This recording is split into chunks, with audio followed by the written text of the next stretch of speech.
good morning. Magandang tanghali na po pala, sabi ni Sir doon, no? Shout out.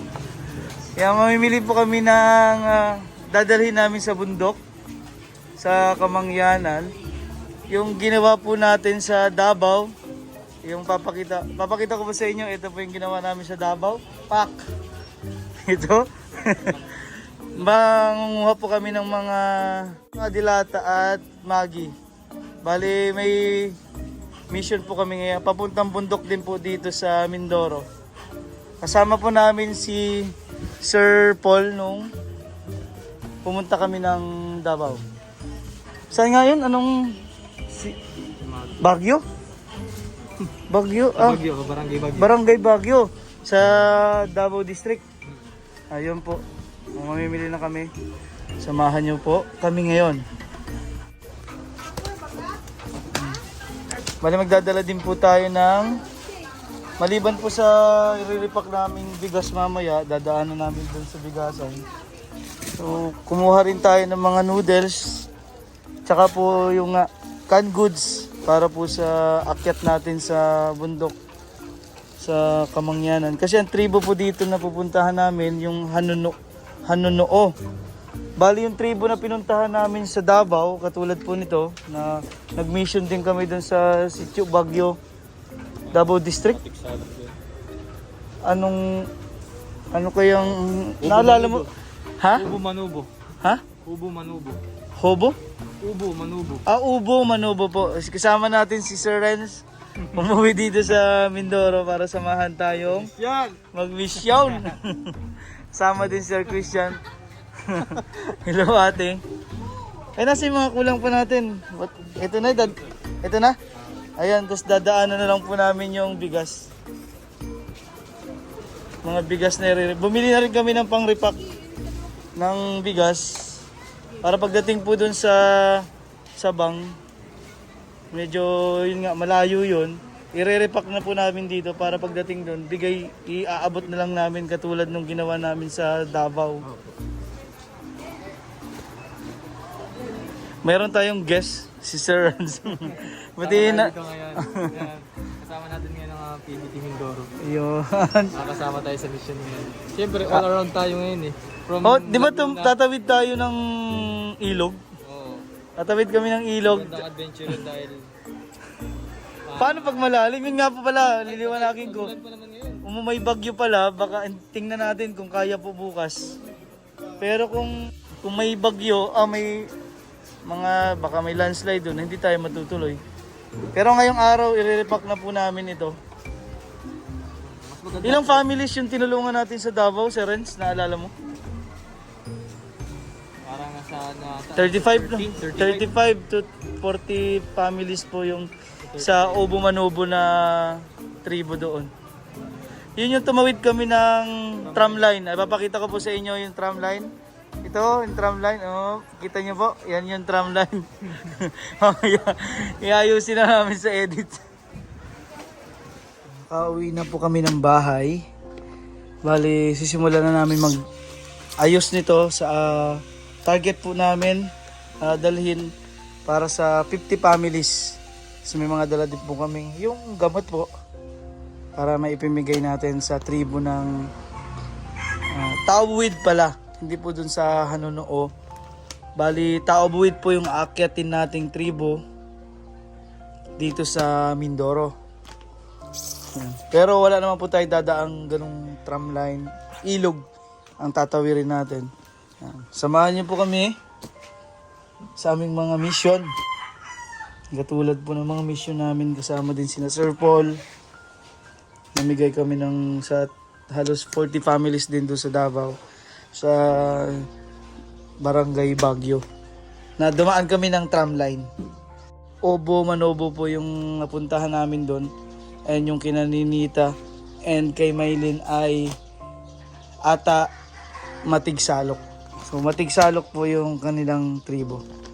So simulan na namin na Sir Christian para maibigay na agad natin sa lalong madaling panahon makaakyat ng bundok. Pero sa ngayon nga po, ito medyo madilim, parang may bagyo nga. Hindi po natin sure bukas kung kakayanin umakyat. Dahil kung madulas yung bundok, hindi rin namin kaya. Kaya papatapusin namin yung bagyo o low pressure. Kasi dito sa Mindoro ay masama po ang panahon. So kung hindi natin kaya, wag nating i-risk yung team at baka madisgrasya. Kaya tingnan po natin kung kailan po gaganda yung weather. Pero sa ngayon, i-repack na namin to para naka-ready na. Simulan natin. Ready na kayo dyan, sir? Ayan, dito sina Sir Renz. Yan mo to. Si Sir Renz at si Sir Christian. Nandito umuwi si Sir Renz. So, let's go. Ayusin na po namin ito. Oo nga pala, malapit tayo mag 100k subscribers. Yes! 100K! Yan yung celebration ng Oh. pagiging 100k subscriber natin. Yes! Yeah! Woo! 100K! Sarap nun. Hindi lang may hit yung 100k Yan, simulan na po namin, sir. Bali, 50 families po. Oy, 50 families yung target natin doon. So, gusto ko rin po magpasalamat sa naging possible po ito dahil kay Miss Brenda. Marami pong salamat sa inyo. At i-repack na po namin ito kaming tatlo. Ni na Sir Renz, Sir Christian, para po maihatid doon sa mga tribo natin dito sa Mindoro, Taubuwid.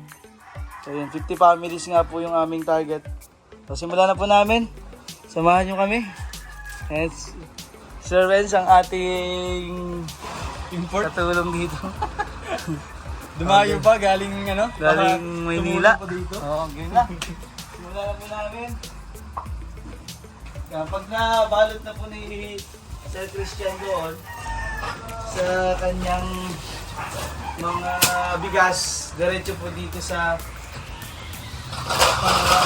noodles. Sa akin po yung glass. Ito po. Sa canned goods na. So, thank you po again kay Miss Brenda. Ito na po yung dadalhin natin sa taas, sa bundok. Pero tingnan po muna namin kung kaya ng panahon. Dahil yung panahon po ay hindi natin alam. Medyo may bagyo nga po. At masama po ang panahon dito sa Mindoro. E paakyat yun ng bundok at tatawid kami ng ilog. Kung may ulan po ay mataas po ang tubig sa ilog, hindi kami makakatawid. So yun po ang iniisip namin kung kakayanin ay bukas. Kung masama pa rin po ang panahon, ipagpaliban po muna natin. Pero ngayon, i-repack na namin para ready na po lahat. So let's go! Simulan natin, Sir Renz. At ito pala yung plastic na puti. Para dito po. Tapos ni Sir Christian. Yan, lalagyan natin dito yung bigas. Lalagyan natin ng noodles. Yan. Ito na lang po si Sir Renz sa mga canned goods. Dito ka na, sir? Ilan ang maglalagay? Dito ka na. Pagkakuhanin mo yung bigas doon, tapos lagyan mo ng itong noodles, tapos diretso mo sa akin. Lalagyan ko na ng... lalagyan ko na ng... Para po ito sa 50 families sa mga kababayan natin sa Barangay Sabang, dito sa bundok.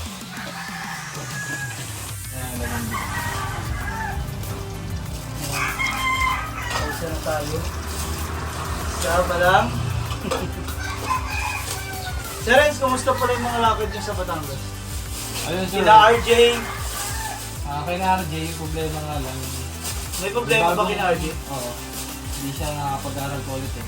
Parang may problema sa... Sa school? O sa pag-enroll? Binablog yung master ko. Yung siya nag-update si Master Ring po. Shoutout kay Master Ring. Ayun! Nasa Batangas. Nasa Batangas siya ngayon? Punta siya ngayon. Pinapapunta ko nga dito para makasama natin. Oo. Pag Bakit di siya? bibigay ng grocery. Kaso Ano daw pa? may problema pa rin siya eh. May problema saan? Sa babae?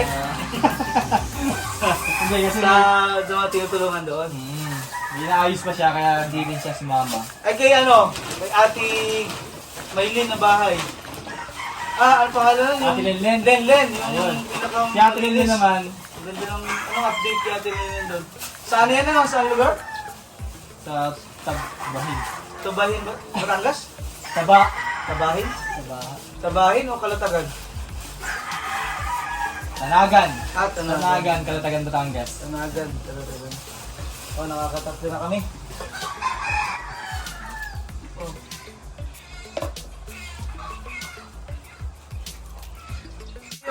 Oo nga pala, yung bahay yung na pinakamalinis po na bahay na pinagawa ni Sir Paul. Anong pangalan na nakatira dun, Sir? Si Ate Evelyn. Si Ate Evelyn. So, kumusta si Ate Evelyn? Baby house number 18. Ah, number 18 na, no? Wow. Ayun, kung makikita niyo po personal yung bahay niya, napakalinis po talaga. Dahil makikita mo sa tiles, wala kang makikita alikabok. Wala kang makikita Oo. stain na gano'n. Sobrang linis talaga. Oo, Malinis pa kay Christian. Ay, tahimik ni Sir Christian. Tahimik, ah. Parang anong tinatago ko dyan, Sir Christian? Mag-aasawa na ata po ito eh. Nagpaplano na, kaya medyo napapaisip na. Ayusin lang po natin yung electric para malinis. Although kukunti ang gamit ni Ate Evelyn, napakalinis naman po talaga. At pinapahalaga niya yung bigay ng mga sponsors. Oo. Yun ang masarap po tulungan, yung pinapahalagahan lahat na po ng mga naitulong natin. Kasi hindi naman po lahat ng natulungan ay talagang naging maayos ang buhay. Kasi parang yung iba naman po ganyan kina Ate Evelyn, malinis, masinop. Ano yung business ni Ate Evelyn niya? Yung dati yung poultry niya. Poultry pa rin. Poultry pa rin, yung may mga 45 days. Tapos Pero binibenta. maganda din, meron silang kuryente. Dati nga pala wala silang kuryente, no? Dahil nabiyayaan sila ng mga laking sponsor na nag-donate. May nagbigay ng pang-kuryente. Wow! Marami pong salamat sa lahat po ng sponsors, sa lahat po ng ating viewers na talagang tumutulong po sa ating munting programa, makatulong po sa ating mga kababayan. Di ba nagkita-kita kayo sa Laguna?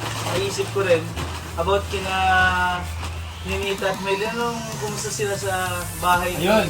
na Teacher Nida? Makikita mo naman sa mga bata na may development na rin sa kanilang sa kanila may development na rin. Yung kanilang, Nag-develop na yung sila. sa gawaing bahay. Oo. Malaki na Kasi rin yung nakakasama bago po nila ni, ngayon. nakakasama po ni Sir Red doon sa Laguna. Diba dati, bagong dating? pumunta tayo sa kanila. So, Sa Davao. Sa Davao. Davao. Pumunta kami sa Hindi Davao. ka ano sasalita.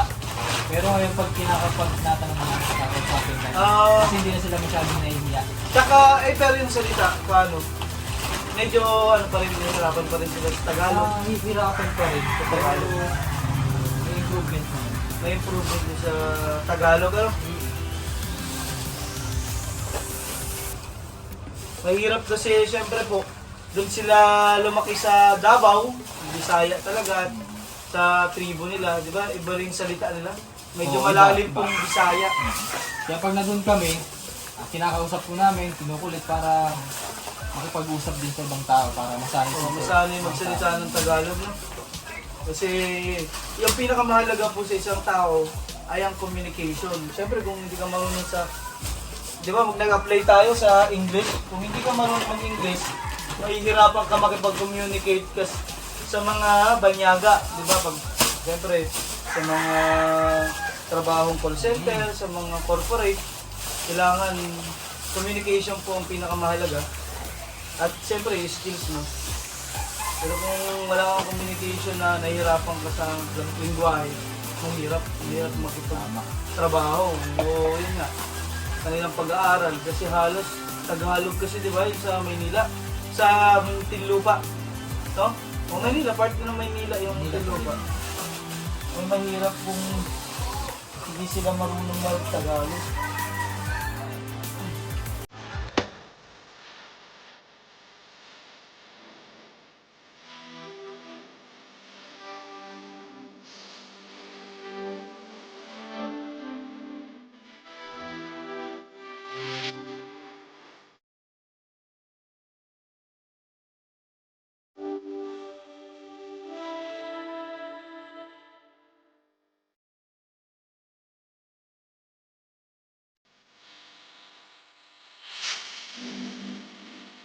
Yan, matatapos na po kami sa pagre-repack for 50 families po ang ating target. Ito na po.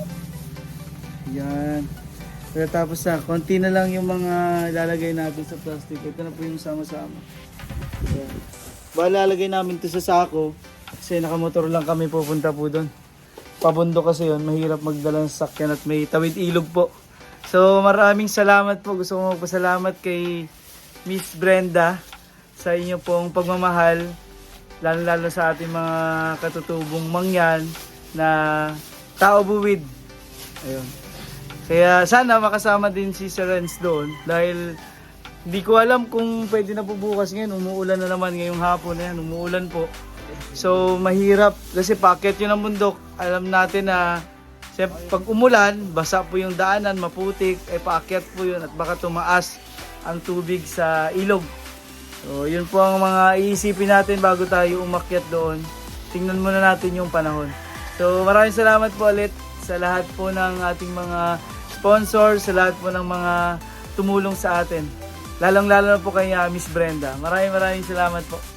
Ito na po yung ating dadalhin doon.